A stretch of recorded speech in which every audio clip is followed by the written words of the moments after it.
Welcome 7th and 8th grade. All right, I'm excited about today. Our sniglet of the day is voltagram. It's a noun. See if you can figure out what two words they put together there when you listen to my description. The miniature maps inside tape players that show how the batteries should be arranged.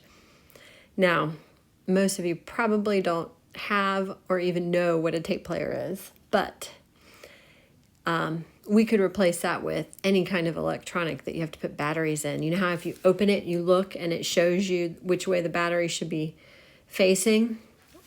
Well, now you know. It's called the voltagram. It looks like they took a word like gram.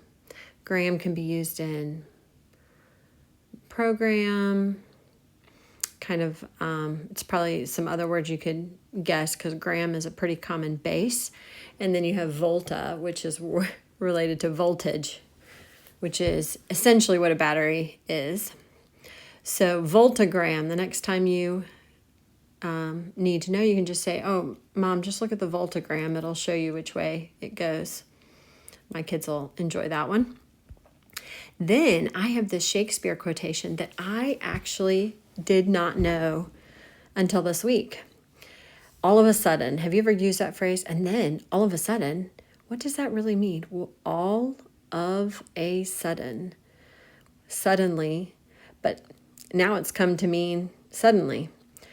But Shakespeare came up with it first in the play The Taming of the Shrew, which is quite the play if you've never seen it or read it. All of a sudden, I was editing this week and I came across a variation of this. In my book, it said, let's see, all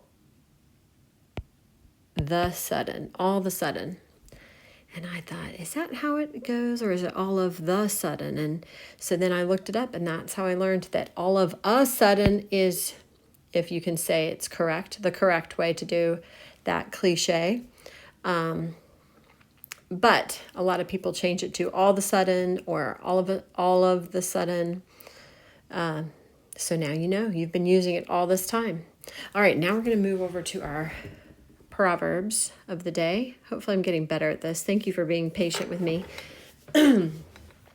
Our Proverbs of today is Proverbs 27:2. It says, let another man praise you and not your own mouth, a stranger and not your own lips. Make sure when you use words, you are a big encourager, praiser of other people, but don't praise yourself. That's not becoming, and God warns against it. And it's slightly related to what we're talking about today. So today I am going to talk to you about connotation and tone and flavor. No, not really flavor. Kind of. But a lot of times when we talk about description, maybe you've been encouraged to just use as many adjectives as possible. But you know, nouns can carry a certain vivid image if you choose the right one. Verbs can color a sentence too. So the important thing is not to sprinkle your writing with these kinds of adjectives just to do it. I don't know if you've ever had been around a really little kid and you gave him free range with the sprinkles, and they dump all the They've dumped so many sprinkles that there's more sprinkles than there's ice cream, and it doesn't even taste good. That's kind of the picture of just adding in adjectives or descriptors for no reason.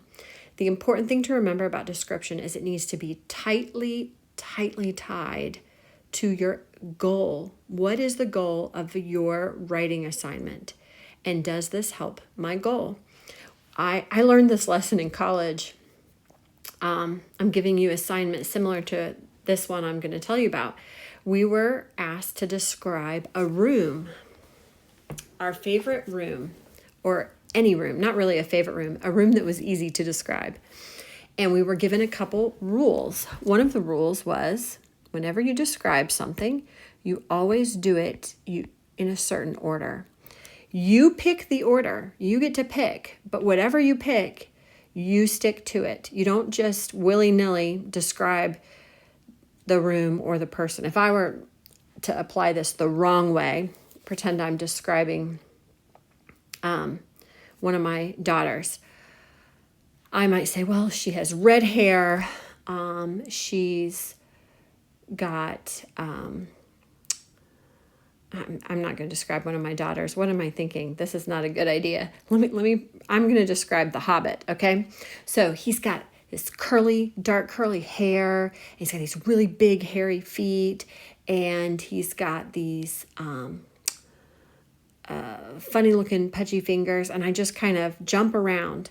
That is not how good writers describe things. Even if you go look at the description of the Hobbit, oftentimes they'll pick a direction or a place to start, and then they will follow a line until the end. So for a person, you might start at the top and go down, or you might start on the outside and then go on the inside. You talk about their external appearance and then their internal appearance. You might do a combination of both. I might describe someone top to bottom and then outside to inside. So then I might talk about their character, their personality. It's important to remember when you're doing these descriptions that you also need to have a goal. What is the purpose of these descriptions? You don't want to mention a wart on the toe if the wart on the toe doesn't tell you more about them. Who cares? We don't need to know about that. So we're going to pick almost like a theme for what we're describing, the person or the room. So I'm going to call this a theme for your description. And you might not even need to necessarily write it out or describe it. You just need to have a sense. Am I going for a positive punch here when I describe this person? But it does help to sometimes sketch out an idea. So maybe if I'm describing my father, maybe the main characteristic I want to get across is his strength as a person, not muscle strength, but his strength of character.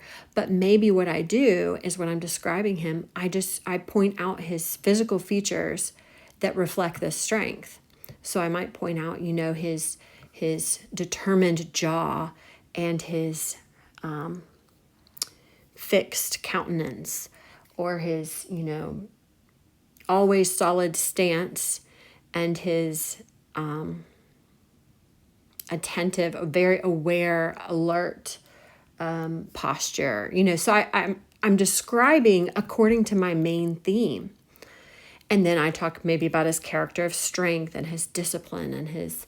now, you don't want to make stuff up, of course, but you want to focus on what is the sense, what is the overall picture. You don't just want to ping pong around.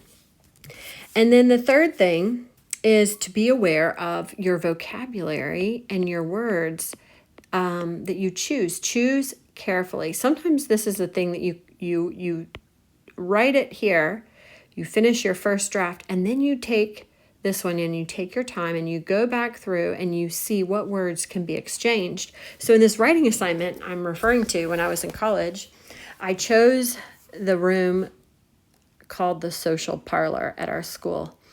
And I decided to write about how I wanted to make a contrast, that it was supposed to be the dating parlor where people went if they wanted a quiet place to sit and talk and to date, and there wasn't going to be loud groups.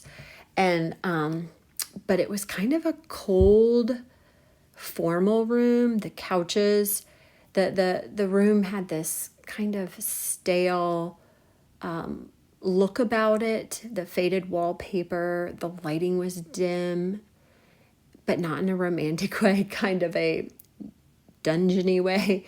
And there was a big grandfather clock that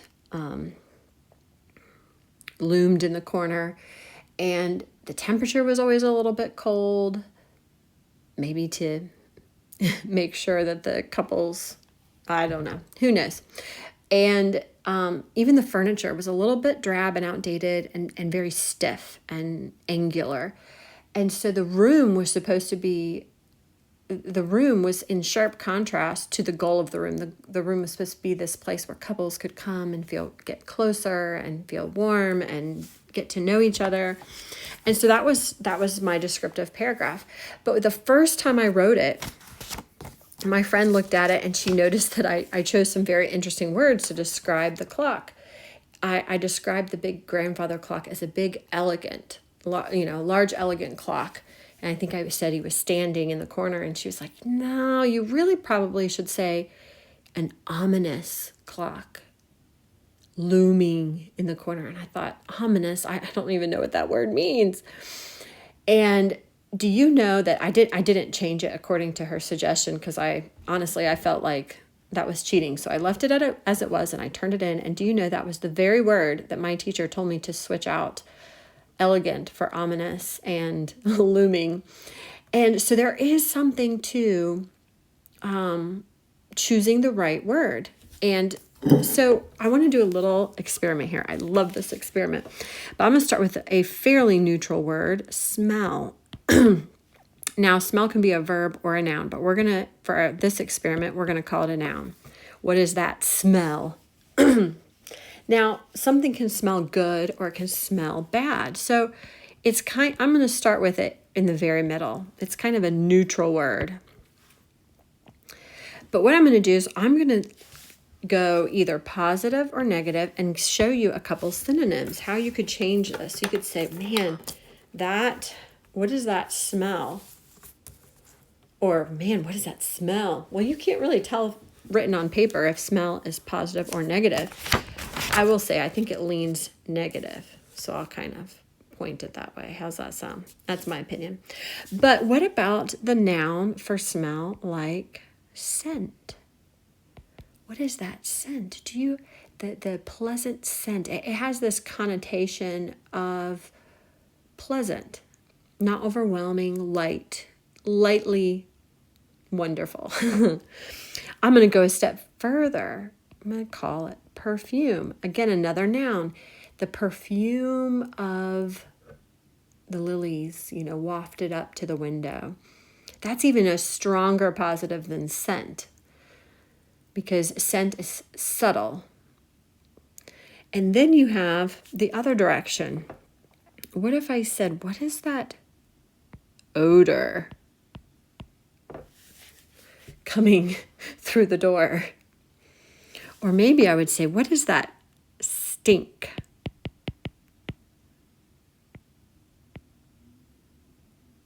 That I smell, that stink. And that's normally an adjective, but it can be a noun. And then what if I take it one step further? I think this one, maybe you would reorganize these words, but stench. There was a putrid stench coming from the trash. So you can see, even on this little scale that I've made, that there are different levels of different words, and the words you choose are important. So I'm giving you a very interesting assignment. It's going to be shorter than last week. Hopefully your parent teacher was able to edit your essays.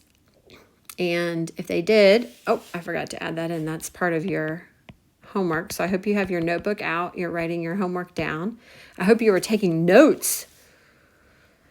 But your homework assignment is to write 2 descriptive paragraphs on the same topic. So choose your topic carefully, because some topics would lend themselves to this exercise, and some would make it very difficult. So choose carefully, because you're going to write 1 negative paragraph and 1 positive. They're both going to be descriptive paragraphs, but again, follow the rules that I told you about. I'm going to do the paragraph sign here instead of writing it all out. I guess I wrote that in my notes. Look at me. You're going to have 2 descriptive paragraphs on the same topic, 1 negative, 1 positive. I want you to follow the rules that you hopefully wrote down in your notebook. Pick an order. If you're describing a room, start in a certain location. Maybe start at the door and walk your way through the room as you describe, so the reader can walk with you. Or maybe you start at, the top and you work your way down, or you start at the bottom, work your way up. But don't just, it also would be really good for you to tie your order in with your purpose. So think through that carefully.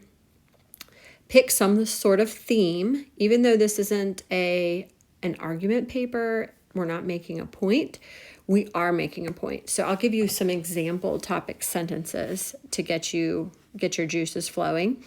And then, of course, you want to edit with vocab. So here's some ideas I'll just leave you with.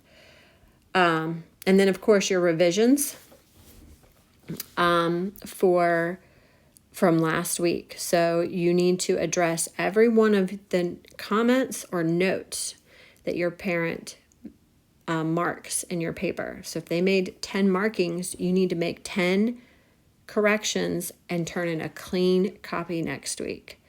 That's what a revision is. So you take their notes, and if you only incorporate 9 of the 10 or 8 of the 10, then that's going to be your grade. If your parent made 20 corrections, then you are to do all 20. Maybe they'll do 50. Who knows? Go parents. But just remember, criticism is good. And the more comments you get, the better writer you get every time you change it.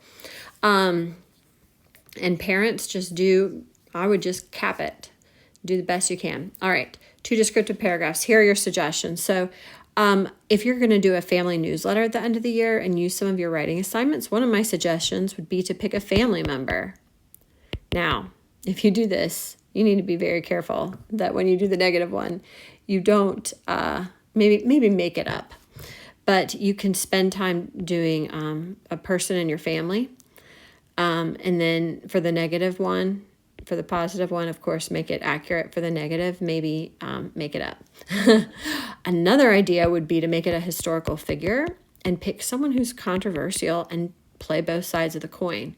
So, maybe I'm going to the one that comes to mind is Biden, Kamala, or Trump, because they're currently running.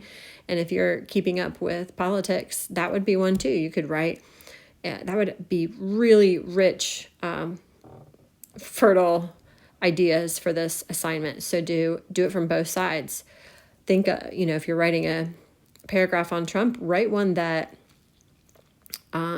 you think from the positive perspective, and then write the second one from a negative one. You could describe him physically, describe his policies, describe his person, his personality, describe his presidency.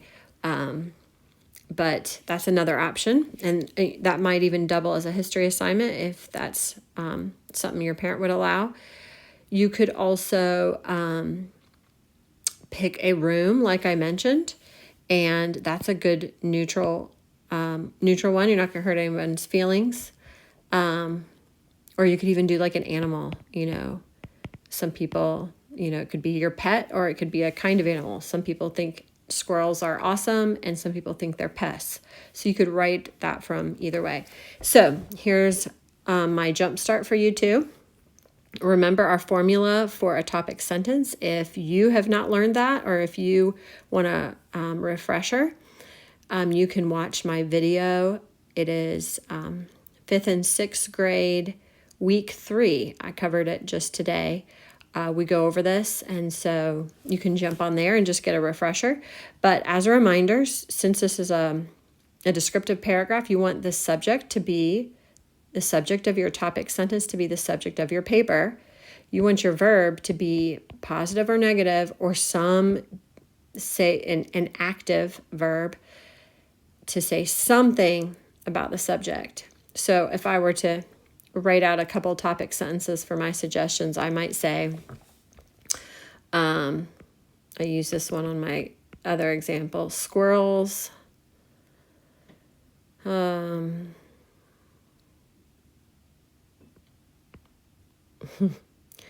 create, that's not good. I'm trying to think. Squirrels, it's easy to write a negative one, isn't it? Squirrels annoy our family and neighborhood. Okay. And then I would describe it. And then the positive one would be squirrels encourage, or squirrels enhance our living. Squirrels delight our family. And you can add more to this. You can say, squirrels in our yard make our yard more enjoyable, however you want to do that. So that's not a great example because I don't think anybody probably will write 2 whole paragraphs on squirrels. But if you're really hard up for ideas, use it, take it. You can even take my topic sentences and see. That would be a test in itself, to be able to write a paragraph that someone else gave you the exact topic. So up to you how you want to do that. And I will see you next week. Parents, let me just point out real quick, for this assignment, they would get 10 points for each paragraph. And for the revisions, however many corrections you give them, if it's 23, then if they get all of them, it's a 23 out of 23, etc. That's how you would do their grade. See you next week.